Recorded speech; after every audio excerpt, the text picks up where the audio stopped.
Hi everyone. Today I'm excited to talk to you about the autonomous vehicle research we are doing at ASU. I am Aviral and I am a professor of computer science at Arizona State University. Who has not dreamed of autonomous vehicles? But now, this dream is not a dream anymore. It is within our grasp. Waymo has been operating autonomous taxis in Phoenix for over a year. There are more than 30 autonomous car companies, major autonomous car companies in the world, and more than half of them are in Phoenix. The autonomous vehicle business is expected to be more than $90 billion market. Why autonomous vehicles? The biggest reason is safety, of course. More than 40,000 people die every year in road-related accidents in the US. But a much larger number, more than 4 million people, get seriously injured or disabled every year. In India, 150,000 people are estimated to die every year in road accidents. Overall, across the globe, more than 1 million people die. Human drivers can be very good, but they have some limitations. For example, it is impossible for a human driver to be fully attentive on driving all the time. Sometimes they are talking, sometimes they are listening to music, sometimes they are fixing their makeup.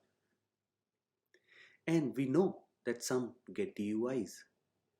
Autonomous vehicles will not face any of these problems. And the biggest advantage of autonomous vehicles is that they continue to learn from their and other autonomous cars' mistakes, which in a lot of cases humans can't. A recent study pointed out that our vehicles are stationary for more than 80% of the time. Imagine if all the vehicles were autonomous and we could share those vehicles, then we would require only 20 to 30% of the vehicles that we have right now. That has a huge implication on the environment and sustainability.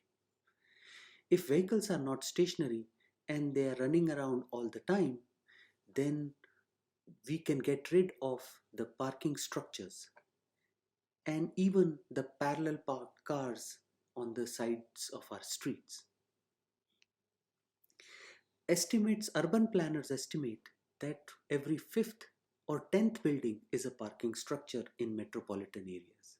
Imagine if we open up these areas and we are allowed to redesign them for parks or for open spaces, how amazing that would be.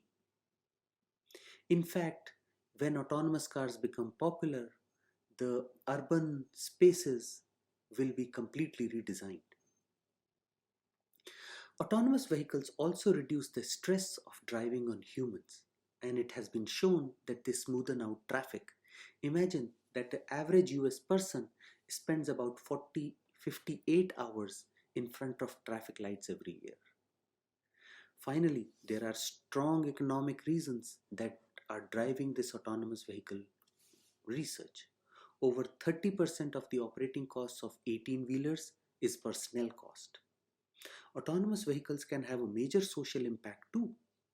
Housing is extremely expensive in downtown areas, but most of the low-wage working opportunities are there.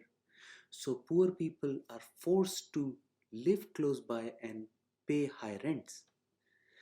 Cheaper transportation and stress-free travel will allow low-wage workers to live further away in a much bigger and better houses. Autonomous vehicles will also improve the mobility of elderly and differently abled people who cannot get a driver license and have to rely on others for their transportation needs. So are autonomous vehicles really possible? People ask this question because they can't believe that an autonomous car can see as well as we do. So the image on the left is the image that the LiDAR captures, and the image on the right is the image from cameras. The advancement in technologies of LiDARs, GPS, cameras, radars in the last 2 decades has been through the roof, that now like 1080p cameras are available everywhere, right? They are even on your phones.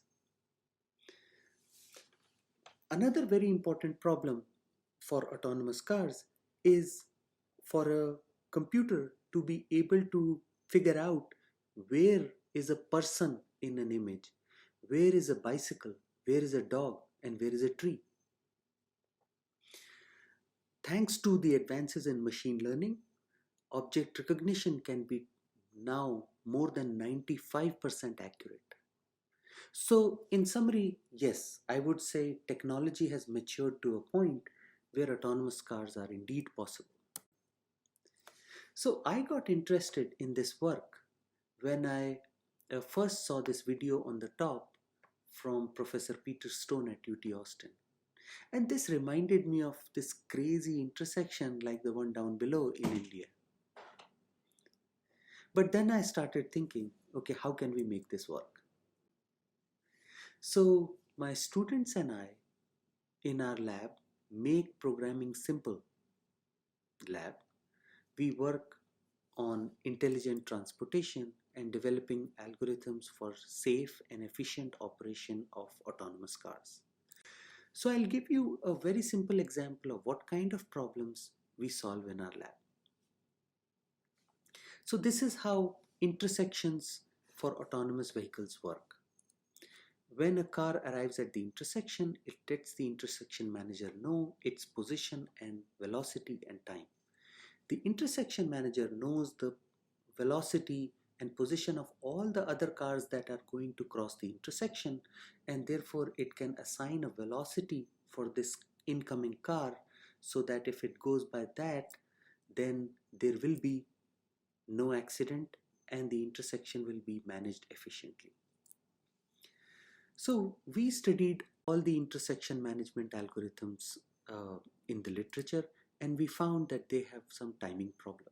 And the timing problem is that when an incoming car, that they ignored that the time that it takes from the moment the incoming car sends a request to the intersection manager and the moment when the uh, uh, incoming car receives the final velocity from the intersection manager.